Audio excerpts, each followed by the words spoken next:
नमस्कार, मी कीर्ती जोशी.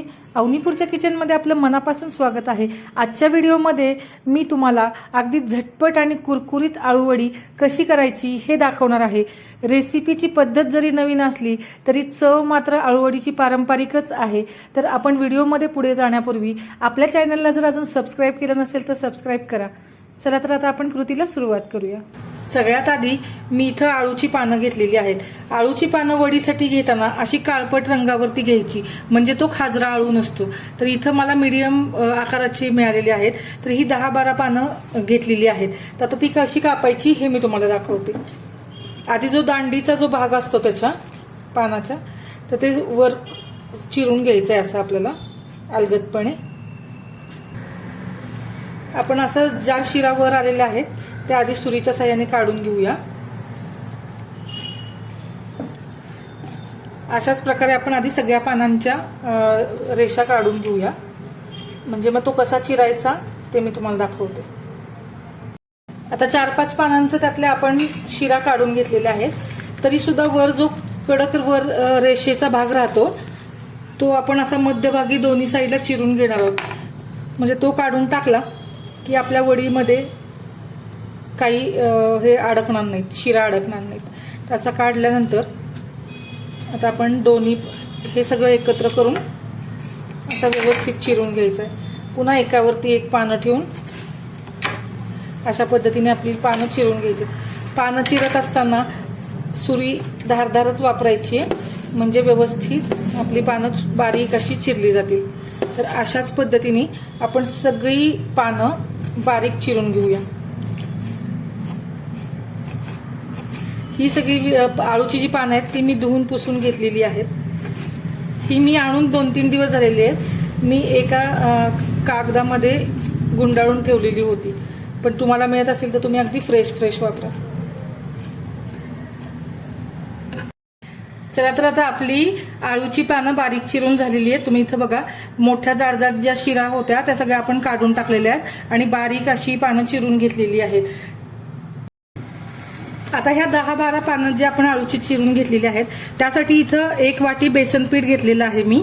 तर हे मी तयार पीठ वापरलेलं आहे. त्यानंतर इथं 5 ते 7 चिंच गरम पाण्यामध्ये भिजवलेली होती आणि त्याच्यातच मी गूळ घातलेला होता आणि चिंचेचा कोळ आपण असा काढून घेतलेला आहे. साधारण पाव वाटी कोळ आपला आहे चिंच गुळाचा. त्यानंतर इथं हिरवी मिरची आणि आल्याची पेस्ट केलेली आहे मी, तर ही पण मी या मिश्रणामध्ये घालणार आहे. त्यानंतर सफेद तीळ घेतलेले आहेत 1 ते 1.5 चमचा. 1 छोटा चमचा आपण इथं गरम मसाला घेतलेला आहे. चवीनुसार मीठ, त्यानंतर पाव चमचा हिंग, पाव चमचा हळद.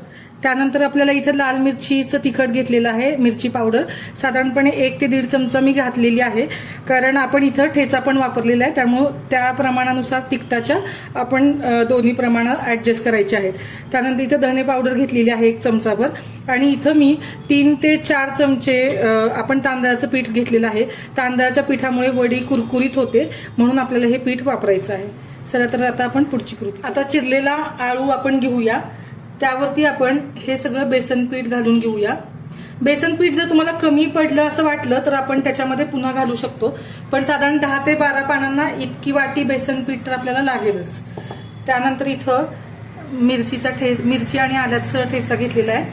सफेद तीळ, गरम मसाला पण आपण घालून घेऊया आणि मीठ तुम्ही चवीनुसार घालायचंय.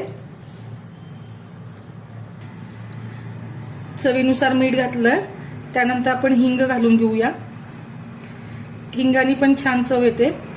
थोडीशी हळद, लाल तिखट, धणे पावडर सगळं आता मी एकत्र करून घेते आणि सगळ्यात शेवटी आपण हे तांदळाचं पीठ त्यामध्ये ओतून घेऊया. आता आपण हा सगळा मसाला घालून घेतला. त्यानंतर सगळ्या आळूची पानं आपण खालीवर करून घ्यायची आहेत चिरलेली. ही वडी अगदी झटपट होते आणि चविष्ट पण लागते. तर या वडीचं वैशिष्ट्य म्हणजे याच्यात आपल्याला पाणी घालायचं नाहीये. तो चिंच गुळाचा कोळ जो घेतलेला होता आपण तो यामध्ये घालून घ्यायचा आहे आणि तो कोळ घालून घेतल्यानंतर असं मिश्रण सगळं एकत्र आपल्याला कालवून घ्यायचंय. आता वरून आपल्याला कुठलं पाणी ऍड करायचं नाहीये. जे चिंच गुळाचा कोळ घातलेला होता त्यानंतरच आपल्या त्या मिश्रणाला आपल्या पाणी सुटायला लागलेलं आहे. तुम्ही इथं बघा ओलसर असं झालेलं आहे मिश्रण. आणि आता आपल्याला सगळा एकत्रित गोळा करून घ्यायचा आहे त्याचा आणि आपण ह्याच्यावरती ताट झाकून घेणार आहोत. आता या मिश्रणालाच पाणी सुटायला लागेल.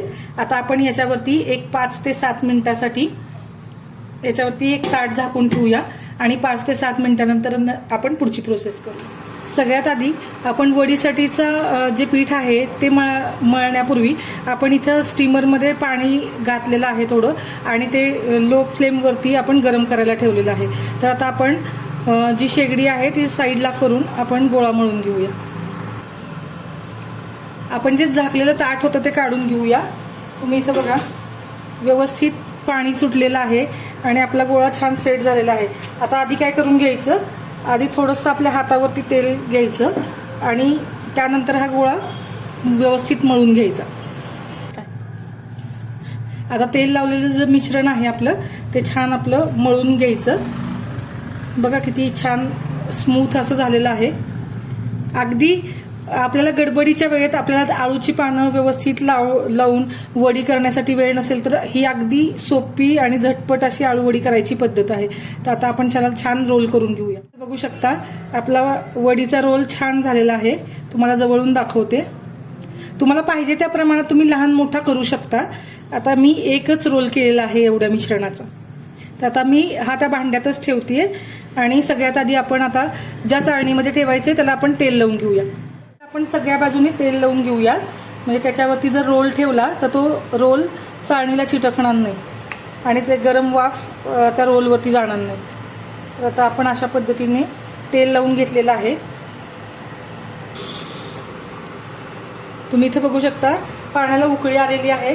आता तेल लावलेलं जे वरचं भांडं आहे ते मी त्याच्यावरती ठेवते आणि आता आपण त्या भांड्यामध्ये ग्रीस केलेला जो आळूवडीचा उंडा होता तर तो आपण पुन्हा त्याला एकसारखं सेट करून घेणार आहोत. तुम्ही इथं बघा हा रोल सगळ्या बाजूनी छान दाबून घ्यायचा आहे म्हणजे कापताना कुठेही त्याचे तुकडे पडणार नाहीत, चुरा होणार नाही.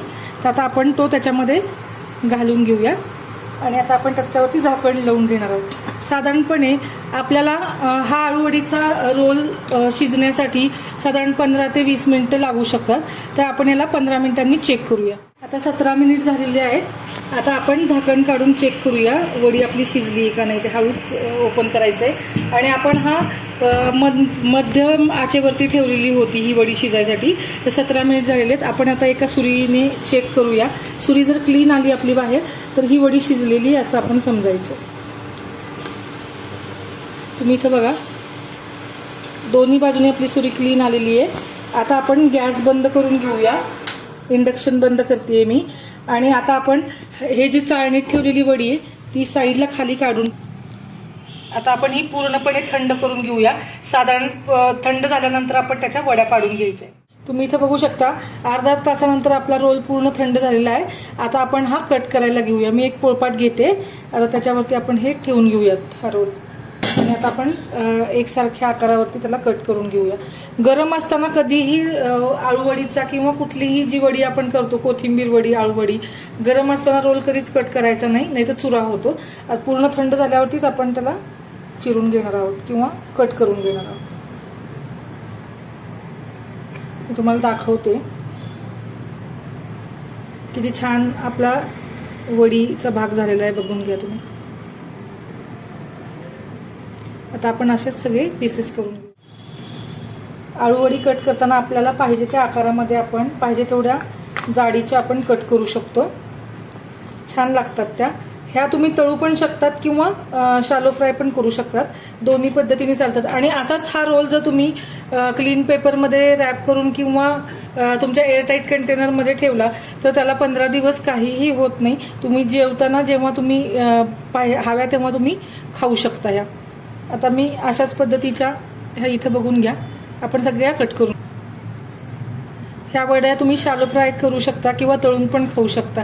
ज्यावेळेस तुम्ही जेवताना गरम गरम काढून हा रोल अशा आळूवड्या कट करून तुम्ही फ्राय करू शकता. तर सगळ्या आपल्या आळूवड्या कापून झालेल्या आहेत. तुम्ही इथं बघा छान अशा आपल्या आळूवड्या व्यवस्थित निघालेल्या आहेत.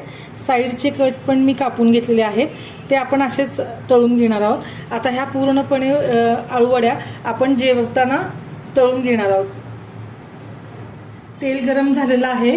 ह्या वड्या तुम्ही शालो फ्राय सुद्धा करू शकता तव्यावरती. मी इथं आता डीप फ्राय करतेय. तर आपण अलगद ह्या वड्या सोडणार आहोत तेलामध्ये, आणि जितक्या तेलात बसतील तेवढ्या वड्या आपल्याला सोडून घ्यायचे. तर इथं मी जास्त वड्या केलेल्याच नाहीयेत, अगदी एक उंड्याच्याच तुम्हाला दाखवण्यासाठी. कारण आता गौरी गणपती जवळ आलेले आहेत, तर गौरीच्या स्वयंपाकामध्ये आपल्याला आळूच्या पानांना पूर्ण डाळीचं पीठ लावून किंवा जशा आपल्या पारंपरिक आळूवडी करतात तर तितकासा वेळ मिळत नाही. तर आपल्याला कमी वेळामध्ये आळूवडी करता यावी यासाठी हा व्हिडिओ आज मी तुम्हाला दाखवत आहे. तर अशा पद्धतीने पण आळूवडी केली तर झटपट होते, वेळ कमी लागतो आणि तुम्हाला तो खाल्ल्याचा आनंद पण मिळतो. आता आपण ह्या सगळ्या तेलामध्ये सोडून घेऊया आणि लगेचच ह्याला पलटी करायची नाहीये. आधी चांगली खालची बाजू शेकून घ्यायची आणि मगच त्याला पलटवायचं आहे. खरपूस रंगावरती लालसर अशा आपण ह्या वड्या दोन्ही बाजूनी पलटी करून घेतलेल्या आहेत. तुम्ही इथं बघा, मस्त अशा आपल्या खरपूस वड्या झालेल्या आहेत. आळू वड्या आता आपण एका प्लेटमध्ये काढून घेऊया. गरमागरम खुसखुशीत झटपट आळूवडी तयार झालेली आहे. जर माझी रेसिपी तुम्हाला आवडली असेल तर रेसिपीला लाईक, शेअर, कमेंट नक्की करा आणि तुमच्या प्रतिक्रिया आम्हाला कमेंट बॉक्समध्ये कळवा. धन्यवाद.